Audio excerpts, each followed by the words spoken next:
the truth is that inclusive recruitment expands the talent pool. What business doesn't want an expanded talent pool?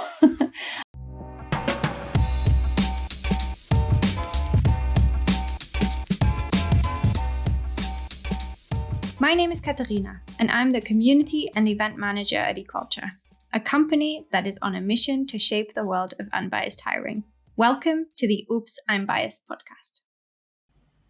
On today's episode of the Oops, I'm Biased podcast, I am speaking to the Chief People Officer at Mews, Naomi Trickey.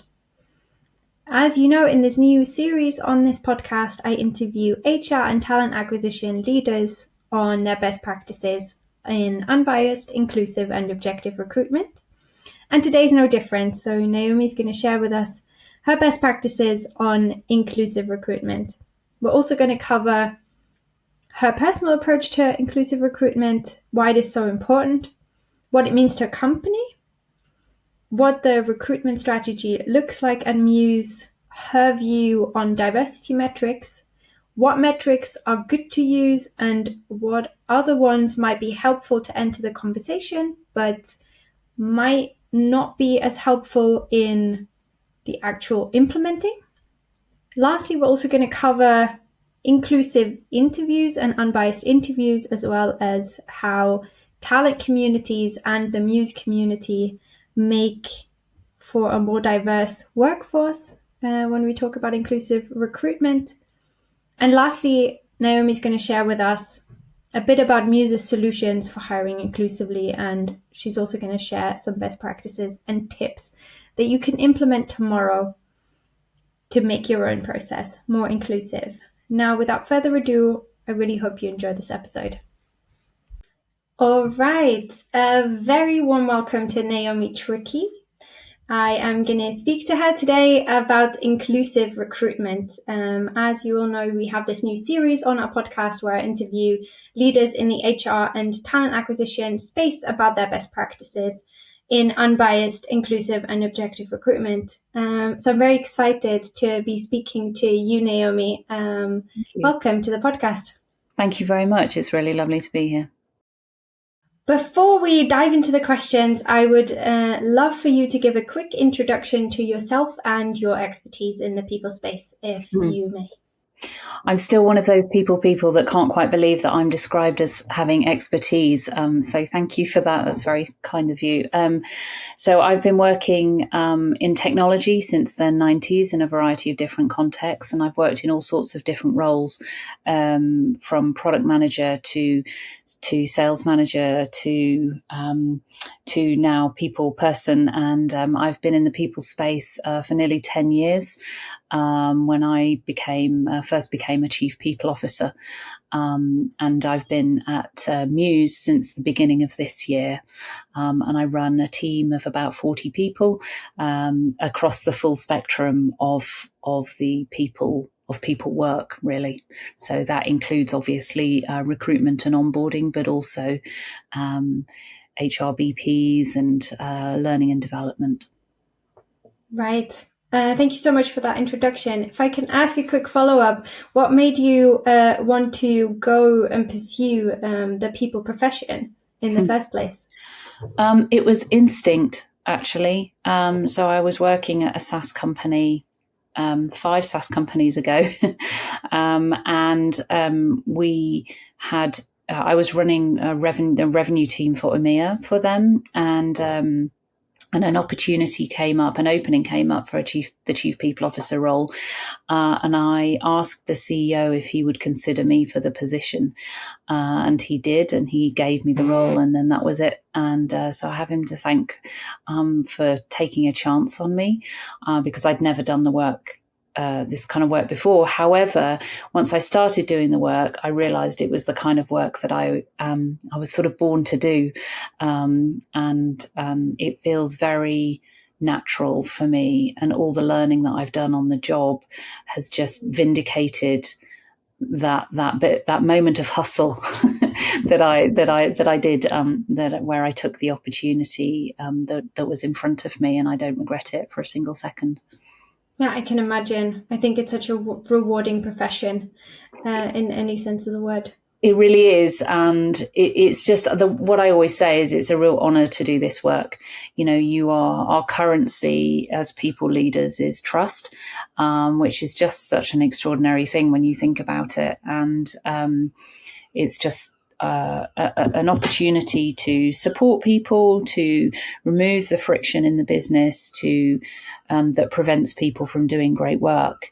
And also the opportunity to work across an organisation is such a gift, really. Yeah, yeah. Where do we start now? I think I want to start with more of a personal approach to inclusive recruitment. Obviously, the people profession and your profession as such is obviously much larger than just recruitment, but it is a big part of how a company is grown. Of course, Mews has been growing at quite a rate. Yes. So I was wondering if you could share a little bit about your personal approach to inclusive recruitment and what it means to you. Yeah. Wow. Okay. So we are growing. We've been hiring, I'd say, on average about between 30 and 40 people every single month of the year since I've been here, and we've got no plans to slow down. So obviously, recruitment is at the heart of the people agenda. What inclusive recruitment means to me, a number of things I would say here. The first and foremost, you asked for a personal, sort of somewhat personal response, and it's absolutely non-negotiable to me. As a woman in tech, I've navigated some of the challenges that come along with that, and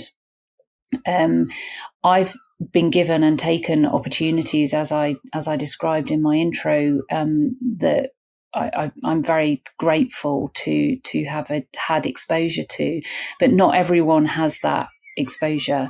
So for me, inclusive recruitment is morally the right thing to do, and that's my personal response. Essentially, it's not just about who you hire, but it's about how you hire. It's about reducing the friction in the hiring process, reducing the barriers to entry to ensure as broad a talent pool as you can possibly reach. And friction can take the form of bias from the interviewer's side, or maybe it's about the speed at which hiring is happening, right? We all know what that feels like. Get people in the building right now. It can also be about the visibility of the role, the types of questions that are asked, the language in the job ad. So really those moments of friction, those challenges can pop up all over the place. So at Mews, we are very intentional in our hiring process. We work with each and every hiring manager on each and every role to ensure there is a deep understanding of the position, and we manage their expectations in terms of turnaround time, and we engage with them to design a process from the job description onwards that makes the process inclusive for all, because I am a firm believer in not pulling up the ladder behind myself. I love working at Mews. I want people to have the opportunity to work here. Why would I put barriers in their way? Yeah, such a great answer. You touched on so many things that I would love to go into deeper in a moment. You mentioned it's sort of a moral imperative. It's a non-negotiable. Why do you think it is so important then for companies to embrace inclusive recruitment? Because diverse businesses make better businesses. I think, if we look at the diversity of the workplace, we look at the diversity of our customer base, why on earth wouldn't we be inclusive in our recruitment practices? We are ambitious and incredibly driven and going at a fast pace. We have really, challenging goals ahead of us. I want the best people in post, and I want a wide range of opinions and perspectives to support the organization on that growth journey. And here's the thing, right? The thing that I've heard so many times, like, well, we just want the best people for the job, as if inclusive recruitment practice reduces the talent pool. the truth is that inclusive recruitment expands the talent pool. What business doesn't want an expanded talent pool? And here at Mews, we're really committed to that. So yeah, it's non-negotiable.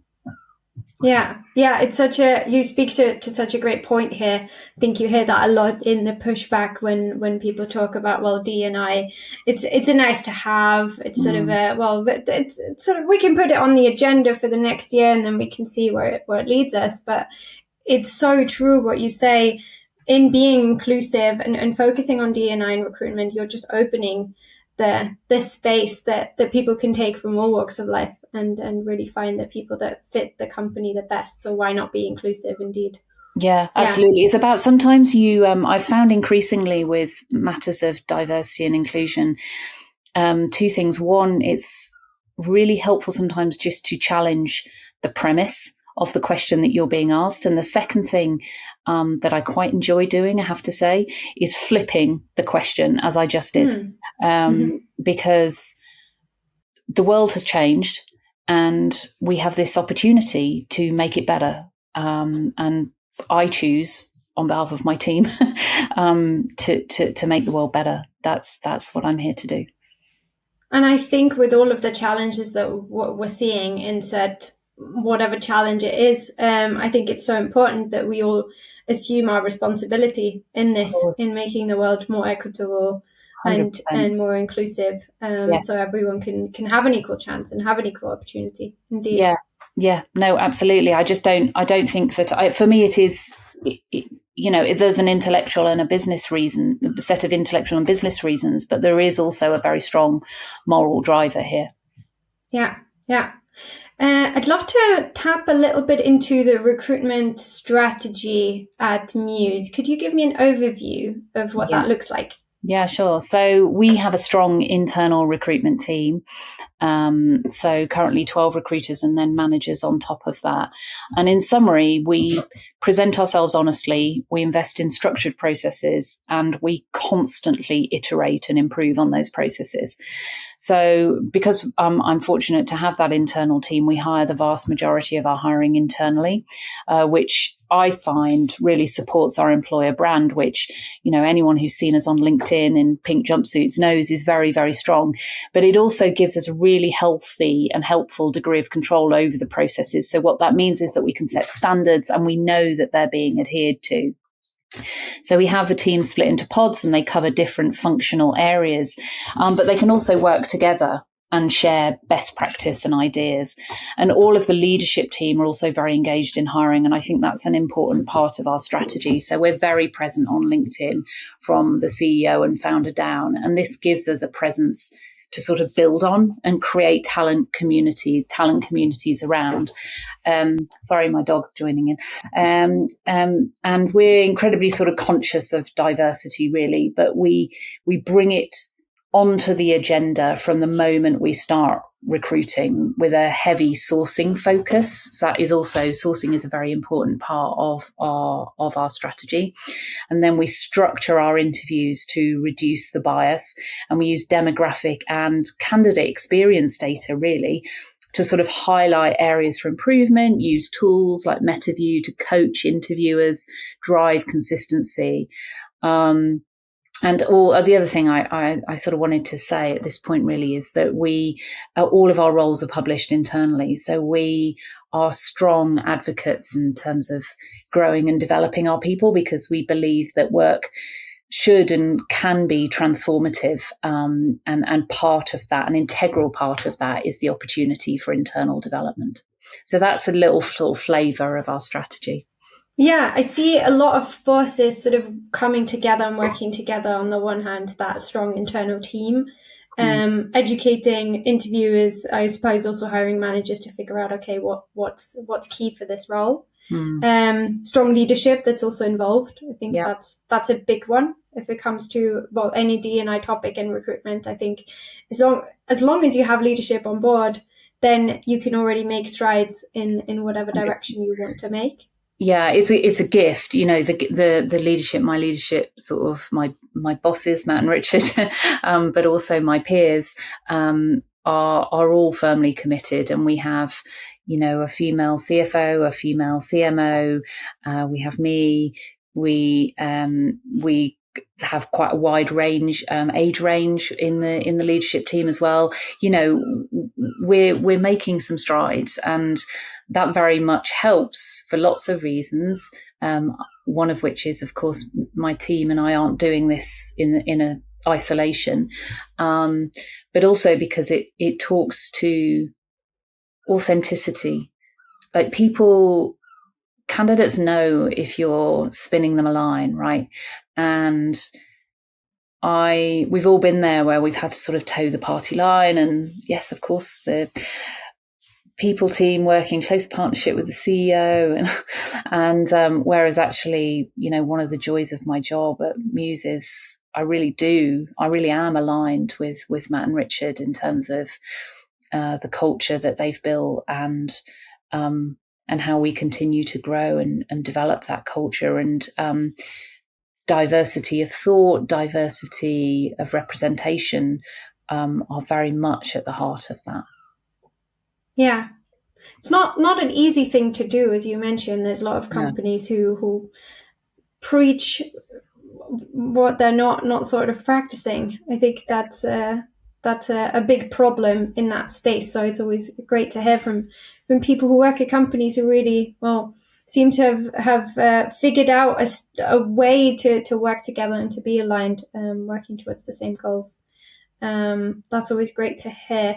I'm going to linger shortly on, because I know learning and development is one of your passions. I want to linger on that really quickly. Haven't heard that from a company as much to say, one of our focuses is, first of all, advertising our open roles internally. What is that sort of idea behind that, and how does it actually work or foster an inclusive environment? Well, I think implicit within your question is a word of caution, right? That, we need to be very careful to not reinforce any lack of diversity by just hiring people like us. And so what we aim for is 30 to 40% from our community of candidates from our community. So that's not just internal, but also external, wider communities. But that has to be coupled with robust interview practice, coaching of managers, use of tools like MetaView to really dig into what's happening during the interview process, debiasing interview questions, making sure that there is representation on the interview panels to ensure that you're just not hiring people's friends who all look the same. So it allows us to expand the brand, the employer brand, and build on that. It creates an incredibly strong community, not only inside the organization and outside of the organization, but it has to be done intentionally and carefully and mindfully, so that that we continue to prioritize diversity at the same time. Yeah, that makes sense. I guess a huge byproduct then of this, or sort of the ripple effect, would be, if you hire them internally, that's 30 to 40%. These people feel highly valued by the organization and highly challenged as well if they can step up into a different role. Absolutely. And I think, you just need to spend a few minutes attending one of our all hands to understand the kind of community that we have at Mews. We emphasize transparency. Every voice within this organization matters, and we encourage people to speak up. It's not always easy, and obviously privilege can make a big difference in terms of people's ability and sort of freedom and feeling of comfort in speaking up. But we try to build that culture from the outset, and encourage, and it does help when people when that community has been built from within to a certain extent. Also, we all know that one of the reasons that people both join organisations and leave organisations is because of the development opportunities. Either they're getting them from the place they're joining, or they're not getting them and therefore they're leaving.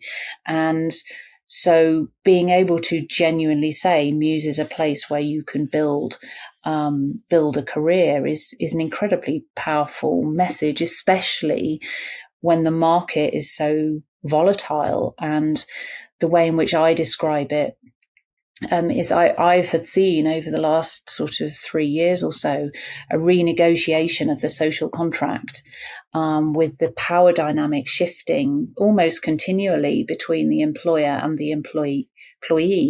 And I would say it's still sort of on balance on the side of the employee, and so we have a responsibility as employers to kind of step up here. It's not easy. Candidates have options. But the way in which I choose to see it actually is, rather than as a challenge, it's as an opportunity to do better. And so, yeah, we create this community that is engaged in hiring, that wants to bring great people into Mews, but we don't do it at the expense of doing the right thing and doing things right. So it's a constant juggling act, but I think we do a good job. More to do, but we're doing okay. Yeah, there's always more. There's always room for improvement. That is the name of the game with inclusion. Anyway, you don't get there. No. It's an action. It's something that you practice every day. And especially because if we aim to be as diverse as the communities within which we operate, that's constantly changing because we're constantly growing. So we need to be continually thinking about what that means and addressing it, and looking at the data and talking to our people and engaging in our communities if we're going to continue to reflect those wider communities. Yeah, it's really great what you just said. I remember in our initial conversation that we had, you also mentioned, it's sort of, there's a point where it flips with, say, internal hiring, or sort of using those communities around the company, where in the beginning there's a lot of fear for hiring the same people because you're sort of bringing in the friends and the colleagues, but the more diverse a company gets, the more diversity you're also bringing in, because these people also know people who are sort of fit that bill in terms of being different. Absolutely. And we also at Mews, we have a growth strategy, right? So we open in new places, new countries, new cities. We acquire new companies, that then expands the diversity again. So it becomes a really quite rich network over time, both organically and inorganically. Yeah. No, yeah, that makes complete sense. That it would, of course, with expanding into new markets and new regions, that comes with its own set of challenges, but also again opportunities to up diversity. I'm going to linger on that topic of diversity and talk a little bit about diversity metrics and what you think about those. Generally, I think there's two perspectives on it. Either, the one camp says diversity metrics essential in tracking progress, making sure that the company is meeting its goals. And then on the other hand, the conversation goes into a direction of, if we're focusing only on the metrics, sort of looking at demographics and what have you, we're kind of hurting the cause of inclusion because we're so focused on these external factors. Where do you lie in this? Oh, the endless juggle of the chief people officer. So my view is that targets can be really helpful to sort of enter the discussion around DEI. And of course, increasingly, we are being expected to report on this stuff, whether it's the gender pay gap or, pay transparency in Europe. But mandating diversity isn't helpful. So in terms of hiring goals, they tend to drive quite unhealthy behaviors. What I would rather do is slow the process down to make sure that we're really looking hard for great people, that we create diverse talent pools by very expansive and detailed sourcing. And then what we do is we analyze the pipeline data. So we look at drop-offs in different demographics throughout the process. And as I said earlier, people sometimes forget that diversity actually expands the talent pool rather than shrinking it. So metrics are good. They're a starting point. They're not something that I would get lost within. For me, it's more about processes and frameworks and coaching managers, and creating a sort of cadence by which we as a business engage in diversity such that it becomes woven into how we do business rather than, right, targets, let's go. It's like, you're gonna miss the opportunity for nuance, I think, if you focus too much on targets. But they are helpful at the beginning, and we should be held accountable. That's incredibly important as well. Yeah. What I see often with these, when talking to people about diversity metrics, I think lots of people focus on the recruitment targets. Sort of, the shortlist needs to have, you name it, 30% women in for any leadership role, what have you. What you just mentioned, I think, is quite insightful to look at. Instead of that hard and fast number, look at drop off. What are we seeing? Sort of that more descriptive data instead of that prescriptive data. Yeah, absolutely. I mean, we all know that quantitative data has its place, but there is no replacement for qualitative data. And even I think about it in terms of our engagement metrics. We do, along with all other companies, engagement surveys and so on. But that's only ever the starting point to understand what's really going on. And looking at the entirety of the employee experience and digging into how different members of our community experience different moments, whether that's throughout the recruitment process or throughout their employment experience, is very, very helpful. It's more than helpful, actually. It's integral. It's critical to design solutions that actually address the problems that are manifest in the data. You can't, without that analysis, I think you miss what people are really telling you. So yeah, if you start with the data, that's great, but then you need to understand really what it's telling you, and that means looking more deeply than at the outputs. You also have to look at the processes themselves to see what's working and what's not working. Yeah, it's such a great piece of advice, if I can spin it into a piece of advice, to step away from only looking at quantitative data. If we're talking about data driven, I mean, the SaaS world is full of figuring out how to be more data driven, to look into qualitative data and also see the value of it.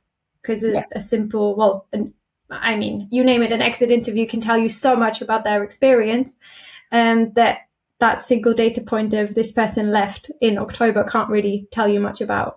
No. And the way in which, for me, data in the people space is very much top-down data has to meet bottom-up data. And so we get given lots of data all the time. We're always on the receiving end of it, as you say, in this environment particularly. It's what you then do with it. It's presenting it back to the organization to understand what people are really saying to you in terms of their behaviors. That I think that makes a huge difference. The way in which I describe my team is as the sort of business's ethnographers. Their job is to go and consider social silence. So what is being hidden in plain sight? to ask questions, to talk to people, to engage with people. I have a network across the business of people who talk to me about how they're experiencing life at Mews, and whether that's hiring or just more generally. And then I expect my team to build their own networks, and my network multiplies their network and vice versa. And before you know it, we're tapping into how the whole organization is feeling. But it's an integral part of our role, really, is to be social scientists, to study the society that is our organization and the cultures within it, to understand what they're telling us. Yeah. You just published a post, I believe, on LinkedIn about this. I just read it before we hit record, and I thought it was such a beautiful way of explaining the way that in my view, the way that the profession is really doing good by its people. I think that's such a great way of looking at it in terms of a scientific lens of social science. And I'm fascinated by different, and maybe this is another LinkedIn post, I guess, but I'm fascinated by different analogies for the way in which my team work. And I think there are many, because our work is so broadly applicable. But the anthropological one is one that I've been thinking about for quite a while now. And I just love it because it's so exciting. We've done some really interesting work at our last offsite, considering the different archetypes within our business and how they experience the different rituals within the Mews life. So whether that's our all hands or our onboarding, both of which are quite unique and distinct, and how we run them. And considering it from those rituals from the perspective of the archetype. So someone who's quite nostalgic, who's been at the organization for a long time, is going to experience our all hands in a very different way to someone who maybe was previously a customer and has now become an employee, which we do have at Mews. And what does that tell us about the pain points that they have with the organization, and what does that then tell us about how we should be addressing it? So I'm very interested in those analogies. There are lots more that I can talk about, but the anthropological one is my most recent. Yeah, that's a wonderful way of looking at it and making it more tangible, I suppose, with using these analogies. If you then shifted onto the recruitment process, anyone who is in the hiring process as a candidate, depending on where they're coming from, there might be a referral, there might be a previous customer, there might be someone who's never heard of Mews. How do they experience those rituals? That might be a job interview, a first one, or a chemistry interview, or what have you. Yeah. Well, one of the archetypes that we came up with at the offsite actually was those people that have wanted to work for us for a long time, or who have a friend or family member who's worked for us previously, and they're so enthusiastic, and it's always a joy to bring people like that. In fact, I've just hired someone like that into my team, and she is just so full of enthusiasm for what we do, that it really, why wouldn't I want to hear how she experiences the organization? It's vital, critical information. Yeah, I think that leads me quite well into the next question around solutions for hiring inclusively. I think you mentioned a lot of different ways that Mews has figured out ways of solving that problem of how can we make hiring more inclusive. Could you give us a bit of a rundown and explain why and how? Yeah, sure. So I'd say, first and foremost, our managers are our greatest asset. I say this in all sorts of contexts, and it's no less true here. So what we have to do is we have to coach our managers. It's actually relatively easy in some ways at Mews to do so, because we've got so much material to give them, because we're very remote friendly. We're incredibly flexible in terms of where people work, how they work, the sort of cadence we have, lots of lovely benefits, Wellness Wednesdays being just one example. And these benefits give us access to the widest possible talent pool. So, it was just extraordinary to see Claudia Golden get the Nobel Prize a few weeks ago for her research on the benefit of flexible working and how it expands the talent pool from a gender perspective, for sure. And if you don't believe me, believe the, Nobel Prize winning economist. And it will help us address all sorts of other gaps within the organization, the gender pay gap, for example. So, we coach managers on making sure that they understand the value of these benefits and that they're looking beyond people who, used to be in offices 9 to 5. We create job ads that use inclusive language and aren't overly prescriptive. We all know the research that shows that women go for jobs where they can give evidence that they've done the work before, whereas men are much more confident in going for roles that they could do. So we try not to be too prescriptive there. We also partner, we've got a number of very active employee resource groups, so ERGs. So we partner with them to sort of keep us honest and create content and give us feedback on our processes. I mentioned earlier, we're very transparent as an organization, so we're always looking for feedback. We also partner with our leaders, so they role model the commitment to diversity. So our CEO, Matt, particularly is very vocal on LinkedIn in that regard. And then, of course, you've got the process. So we build a very transparent interview process to support candidates, but also to manage their expectations, because it can feel very blind, in an interview process. So we try not to do that to people. And then we ensure that the interviews themselves are actually structured and consistent for everyone with a diverse interview panel. So we're very cognizant of who is there. And then we're also exploring different partnerships with technology and tech platforms, really, to expand what we can do in terms of inclusive hiring. So we've got a relationship with Test Gorilla to de-bias our sourcing.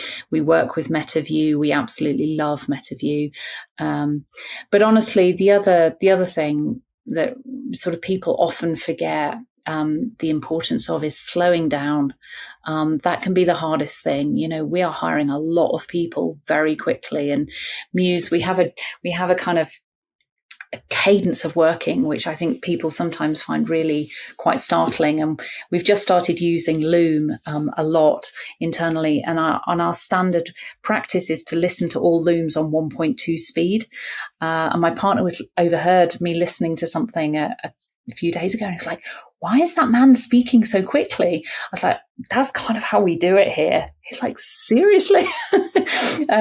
So it's important to slow down, to be mindful and intentional. And that can sometimes be the hardest thing in organizations like this. The temptation is just to speed up, whereas actually when you slow down, consider your practices, that can be the most helpful thing in terms of you see people and things that you may not have noticed if you were running at full speed. Yeah, so how do you do that then? If you say, well, we're hiring anywhere between 30 to 40 people a month, how do you slow down? Well, we don't very much. So it sounds lovely in theory. The recruiters set the pace in hiring terms. So they get to work with the hiring managers and say, this is how long it's going to take me. And they set boundaries, essentially. And they explain why, and they explain the value of doing it. And once we start to get good candidates through the pipeline and diverse candidates through the pipeline, the hiring managers quickly see that we're not making this up. So we've just run a VP of sales enablement, for example, and all 4 candidates at final stage of interview were women. And that was a very sort of, we intentionally went out to build a very diverse and open pipeline, and that was the result. Yeah. Oh, that's such a testament to, well, on the one hand, a brilliant TA team, but also They are brilliant. They are brilliant. To a company who really cares about diversity and inclusion. That's such a wonderful way of showing to everyone. Well, look, we're not only saying it, but it's also happening, and we're doing our best to get there. Yeah, and I mean, my team hold me to account, because I'm not immune to bias, of course, and so I try and encourage them to feel that they can say, with this role, actually, this is a problem. We need to be broadening our scope, and they're allowed to do that. They're empowered to do that. Yeah. Oh, I would love to just end the conversation on this, but not without a quick recap from what you just said. I think so wonderful to just recap those few pieces of advice that you just gave. One, slowing down in order to make the most impact. Running around like a headless chicken won't get you anywhere in the D&I game. That's for sure. And then earlier you also mentioned, well, interviews need to be unbiased in the best way possible, whether that's through technology that you mentioned, so tools that you can use for that, but also educating hiring managers and interviewers on what questions to ask and what questions might not be a good thing to ask in those, and then making sure that they're structured. That's also something that you mentioned. I think those things are quite easy to, well, in terms of the interview, I think that's quite an easy way to start. If someone's listening now and thinking, well, I really want to make an impact, but I don't really know how. Interviews one, might you have another little piece of advice where you think this is what you can do tomorrow to be more inclusive? I know this is going to sound really obvious, but write down the questions that you're going to ask in an interview process. Ask someone to sense check them for you, and then ask all candidates the same questions. The number of interviews, and you can dive, you can wander around a bit, and you can have sort of personal chit chat as long as it's appropriate, obviously, but keep the interview process as consistent as possible. I think is a really simple thing to do. And it was what I was taught. I learned how to interview people when I worked at the BBC, and we were not allowed to interview until we had been trained how to do so. And the very first tip that we were given and expected to act on was take the job description, write the questions based on the job description, create a scorecard, ask everyone the same set of questions. And that was many years ago. So, and it's just really stuck with me. It's just a great place to start. Yeah. No, indeed. I think it's a great place to start. It doesn't take much. It doesn't take any money. I think that's what companies also at the moment are quite worried about. Or what is that going to cost us if we're going to change the process? This is something you can do for free. Absolutely. Absolutely. Yeah. And so much of this you can do for free, so yeah. Yeah. Good note to end on. Thank you so much, Naomi, for this wonderful conversation. I really hope that you enjoyed it. I did. Thank you so much for the opportunity to talk. It's something that I feel extremely passionately about. And yeah, if it just encourages one person to do something a little bit better, then it's totally worth it. I mean, it already encouraged me. So there's one for you, but I'm sure there'll be many more listening to this who think the same and who can take away a lot from this conversation.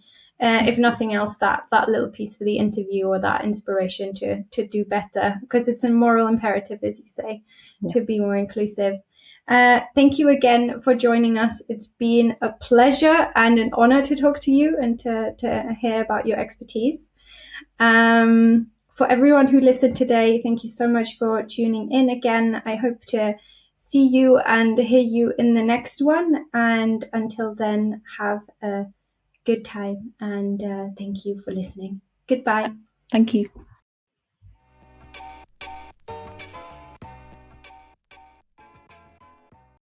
If you enjoyed this episode, please consider leaving us a rating and a review on Apple Podcasts and Spotify. And also let me know which guest I should have on next. All links are, as always, in the show notes. Thank you.